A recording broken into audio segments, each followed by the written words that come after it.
Hello మామాస్, welcome back to my channel. ఈ video వచ్చేసి నేను చావా మూవీ రివ్యూ అనేది ఇవ్వబోతున్నాను అండి. రివ్యూలోకి వెళ్ళే ముందు కొత్తగా మన ఛానల్ ఎవరైనా చూస్తే సబ్స్క్రైబ్ చేసుకోండి అబ్బా.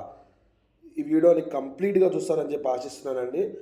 ఇక చావా అంటే సింహం పిల్ల అన్నట్టు అని అర్థం అండి. అంటే మీకు తెలిసిందేగా అండి, ఛత్రపతి శివాజీ గారు సింహం అయితే ఛత్రపతి సంభాజీ సింహం పిల్లే కదండి. ఆ లైన్లో బేసిక్గా అట్లా మూవీ టైటిల్ అనేది డిసైడ్ చేసుకుని పెట్టినారండి మనకి మూవీ టీం అనేది.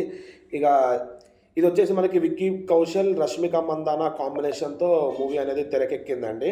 ఇది ఓన్లీ హిందీ లాంగ్వేజ్లోనే తెరకెక్కింది. తర్వాత మేబీ తెలుగు లాంగ్వేజ్లో డబ్ చేసి ఇవ్వచ్చేమో, మనం చెప్పలేము. ఇక బేసిక్ మూవీ స్టోరీ లైన్ వచ్చేసండి, ఛత్రపతి శివాజీగా చనిపోయిన తర్వాత ఛత్రపతి సంభాజీకి రాజ్యం వస్తుంది. ఆయన తన మరాఠా సామ్రాజ్యాన్ని కాపాడుకోవడానికి, మొఘల్ ఎంపరర్లతో కాపాడుకోవడానికి చేసిన ప్రయత్నమే అండి. ఇక ఫస్ట్ 15 మినిట్స్ వేరే లెవెల్ ఉందండి. మంచి ఫైట్ సీన్తో ఎంట్రీ అయ్యి మూవీ అనేది వేరే లెవెల్ ఇచ్చి, తర్వాత మళ్ళీ ఇక తన సొంత వెన్నుపోటు పొడడాలు ఇవన్నీ కొంచెం లాగ్ అయిపోతుందిరా మూవీ అనేది, కొంచెం డ్రామా అనేది లో అయిపోతుంది అన్న టైంలో సెకండ్ హాఫ్ వచ్చిందండి. వేరే లెవెల్ ఉంది. సెకండ్ హాఫ్ తర్వాత క్లైమాక్స్ వేరే లెవెల్ అండి మూవీ. మన విక్కీ కౌశల్ నట విశ్వరూపం అనేది చూపిస్తారండి. సింహం డైలాగులు ఎట్లా చెప్తా అట్లా చెప్పినారండి. లాస్ట్ 40 మినిట్స్ ఫైట్ అవుతుంది. వేరే లెవెల్ ఫైట్స్ ఉన్నాయండి. ఇక బేసిక్గా ఈ మూవీకి వచ్చేసి ఫస్ట్ 15 మినిట్స్, లాస్ట్ 40 మినిట్స్ అండి మన విక్కీ కౌశల్ గారి నట విశ్వరూపం అనేది చూస్తామండి. ఇక ఇంటర్వెల్ కూడా అంత బాగాలేదండి. బాగాలేదంటే అంతగా అనిపించలేదు. ప్రీ ఇంటర్వెల్ కూడా అంతగా అనిపించలేదు. మధ్యలో కొన్ని ఫైట్స్ ఉన్నాయి, అది కూడా అంతగా మించి అన్నట్టు ఏం లేవండి. ఫైట్స్ ఏదో నార్మల్గా పెట్టాలి అన్న సిచ్యువేషన్లో, అన్న థియరీలోనే పెట్టినారండి. కానీ లాస్ట్ 40 మినిట్స్ అయితే వేరే లెవెల్ ఉంటుందండి. ఆ డైలాగ్స్ ప్లస్ ఆ ఫైట్స్ అనేది ఫిదా అయిందండి. నిజంగా అండి, నేను చెప్తున్నాను, చాలా బాగుంది. ఈ ఫస్ట్ 15 మినిట్స్ ఎంత ఉందో లాస్ట్ 40 మినిట్స్ అంతే ఉందండి.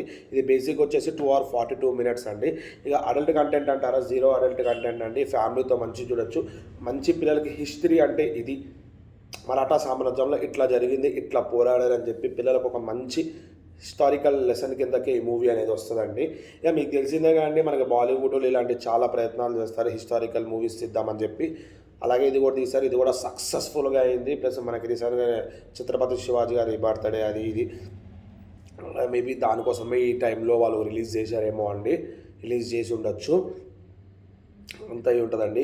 ఇక స్టోరీ అయితే మంచిగా ఉందండి. ఎట్లాగో సాటర్డే సండే వీక్ ఆఫ్స్ కదా, చాలామంది వీకెండే కదండి. చూడండి, మంచిగానే ఉంటుంది. 2 hours 40 minutes. కొంచెం మధ్యలో చెప్తున్నా కదండి, ప్రీ క్లైమాక్స్ వరకు చాలా బోర్ అంటే ఏదో జరుగుతుంది అన్నట్టు ఉంటుంది. మంచి సిచ్యువేషన్స్ ఉంటాయి, కానీ అనుకున్న రేంజ్లో రీతిలో తీయలేదేమో అని చెప్పి మనకు అనిపిస్తుంది. కొంచెం స్లో అయిపోతుందేమో అన్న టైంలో ప్రీ క్లైమాక్స్ దింపుతారండి. వేరే లెవెల్ గూస్ బంప్స్ వస్తాయండి మన హీరో గారి నటన చూస్తే. మీరు కూడా చూస్తారని ఆశిస్తున్నాను. చూసి మూవీ అనేది ఎట్లా ఉందో మనకి కమెంట్ బాక్స్లో మెన్షన్ చేయండి. దాన్ని బట్టి నాకు కూడా ఆలోచిస్తా ఇట్లా ఉంది ఒపీనియన్, నేను కరెక్ట్గా చెప్పాను లేదని. నేనైతే ఈ మూవీకి వచ్చేసి 3.75 ఇస్తానండి, 5కి రేటింగు. మీరు ఎంత ఇస్తారో రేటింగ్ అనేది చూసి కమెంట్ బాక్స్లో మెన్షన్ చేస్తారని ఆశిస్తున్నాను అండి. దట్స్ ఇట్ అండి ఈరోజుకి.